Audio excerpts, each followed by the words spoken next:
So, hi everyone, thank you so much for joining us. I'm joined here by Andrew Warrender, who is CEO of Newcastle Airport. So Andrew, thank you so much for joining me today. Thanks, Holly. Good to see you. So firstly, Newcastle's new international terminal expansion project is underway. Why is this upgrade essential for the airport and what can your passengers expect?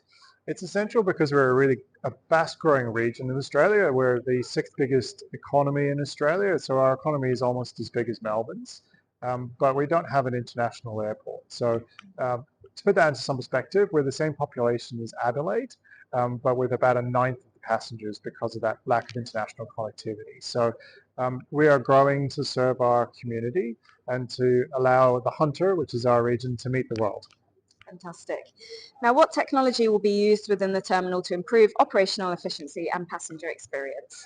Yeah, so we're really proud of our terminal. It's a 5-star Green Star rated terminal, so it's a very environmentally friendly terminal. And with that, all this technology that comes in it, some really basic technology. There's a massive underground tank where we store rainwater that gets used in all of our plumbing and for our toilets, etc. And that's really a change from how we would normally have done it. We've got the latest in terms of border force equipment and check-in equipment, and we're very pleased actually for a small regional airport to be moving into the big leagues. Our aero bridge was just installed last week, and so it's a multi-purpose aero bridge. It can do any number of aircraft. So whilst they're not game-changing technology in the grand scheme of things, for our region, massive change. And in the past year or so, you have made significant progress to becoming one of the most sustainable airports in Australia. So what has made this possible so far? Yeah, we became the first airport in Australia to achieve level 4+ with the Airport Council International Carbon Accreditation Scheme. And we're very proud of that. It puts us in the top 12% of airports globally. Like I mentioned, our terminal is 5-star Green Star rated. So we capture all the rainwater. It's very energy efficient.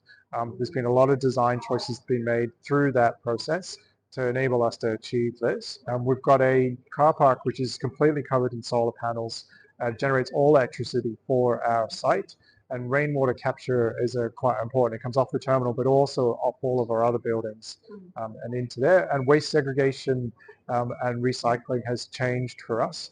So there's been a lot of things that have gone on in sort of like the physical built world, but also in terms of our operations. So we've changed the type of vehicles that we run to electric vehicles, the type of vehicles our suppliers and also our airline partners are using are also electric. The way that we purchase our energy has changed to renewable energy purchases in addition to the solar we already generate. So it's been a long-term strategy that has led us to this position. So we're proud to be the greenest airport in Australia. I mean, that's fantastic. It sounds like a huge concerted effort from both yourselves and your wider stakeholders. What tips do you have for any other airports who are looking to work with their partners to also be green?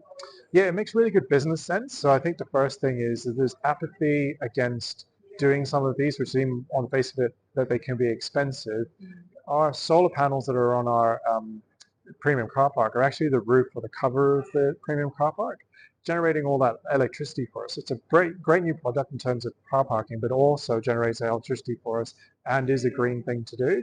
And so when you can get those alignments of all of those different things, that makes good business sense. Then it's a really straightforward process to be able to go ahead and do it. Design takes a long time. Getting it right and having a strategy from the outset. Our board had a vision from, probably the last 10 years to be the greenest airport in Australia. And so having the backing of your board and other stakeholders, suppliers and people who use the airport, also very important. You have to have a clear vision to be able for them to be able to buy into that. Fantastic. Now, when your new terminal does open, how will you ensure that, international flights arriving, how will you ensure that you won't be regressing on your sustainable progress so far? Yeah, so we're very confident about our credibility and our sustainable achievements so far, and that they'll stand the test of time. Our terminal's been designed for a much bigger passenger number than we currently have. So if our passengers increase from where they are now, we'll still be well within the envelope of what we've designed. The other thing that we're very conscious of is that the type of aircraft that will start to fly to our airport, the airlines are investing in new technology, more fuel efficient aircraft, looking at hydrogen options. And so our job as the infrastructure provider is to make sure that they are enabled, but they also contribute to sort of like a net green position where you might increase passenger numbers, but they're all new aircraft through a new terminal, meaning that per passenger there's actually a lot less of a footprint. Fantastic. Now, you've already achieved net zero for your scope 1 and 2 emissions ahead of your 2030 goal. So what is next on your agenda to drive a sustainable airport? Yeah, so I've already mentioned the new technology that airlines have that are looking at investing in, so sustainable aviation fuel and hydrogen as well as electric. So we're a small, big airport, if that makes sense. So we have small aircraft that could potentially be electric aircraft in the future. And so we're looking at our infrastructure design choices and planning our master plan with that in mind. Same with hydrogen and sustainable aviation fuels. How can we enable that infrastructure to be put in place at the airport? That's really the next phase. So we've done everything that we can in terms of things that were within our control, but now we have to work with our airline partners to be able to do the next stage.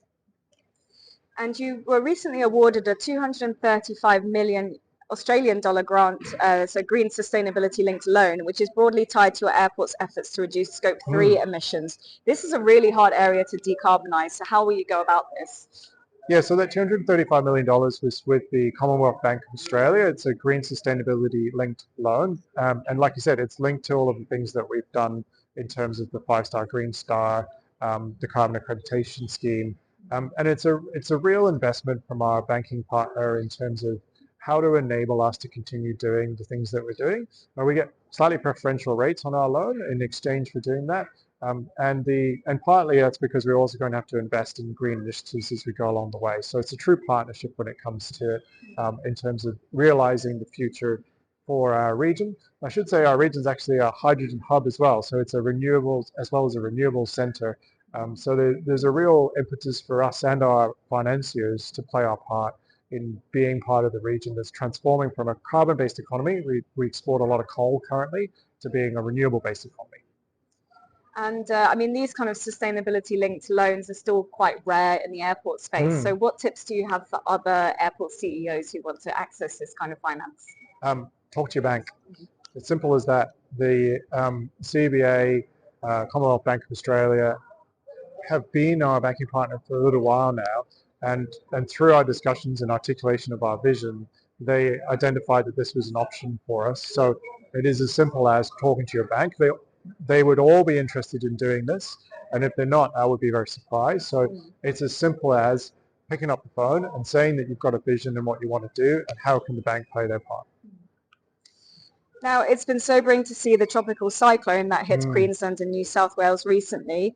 What features are you building into your infrastructure and resilience plans to build this resilience for climate change? Yeah, so we've actually spent a lot of time looking at drainage, which is drainage for the airfield, but also because we've got a new terminal, the roof size has grown dramatically, and so the amount of rainwater that comes off our building is significant. So we've got massive box gutters, and then, as I mentioned before, a huge underwater tank. And so that's partly so that we can reuse that water, but also a slow release into the surrounding areas. We're actually on a very flat area like many airports, and so flooding is a real concern. So anything that we can do to slow it down at the airport is significantly important. We're going to be like many other airports and suffering more disruption from adverse weather. It's really working through with the airlines how we can help them recover operations faster. Like small airports everywhere, we're at the end of the line, so our disruption is magnified when there's disruption somewhere else in the system, and so just allowing for that and open communication with the airline is about what we can do. It is a challenge though. What are you most looking forward to this year at your airport? We're going to be international. That's huge for us. We've had for so long an inequity in terms of our air connectivity. The closest international airport to our region is 2.5 hours away driving time in Sydney, and that's a significant hurdle for people who live in our region. So achieving that international connectivity, using the international terminal for the first time, hugely exciting for us. And hugely exciting for the airlines who are coming in to operate those flights as well, because it's a big market they haven't had access to before. So where will your first international destinations be? I could not tell you. They're commercial in confidence, but they are very exciting. The airlines that we've been talking to, multiple routes will start.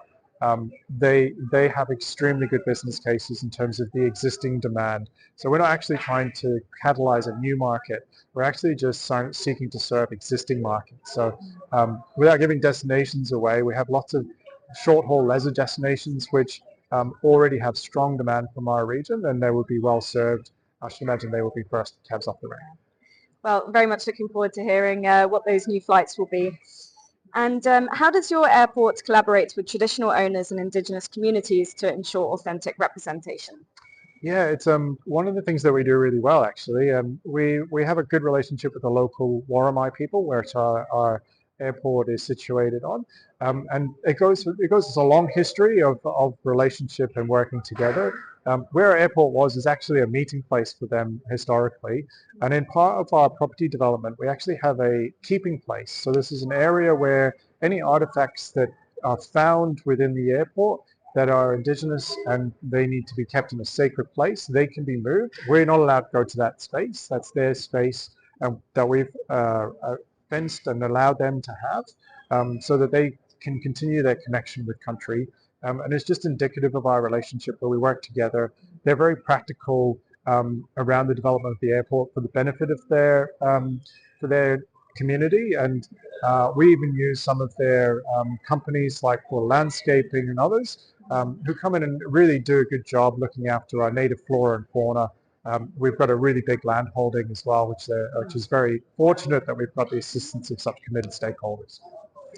Andrew, that was my final question. Thank you Great. so much. Cool, thank you.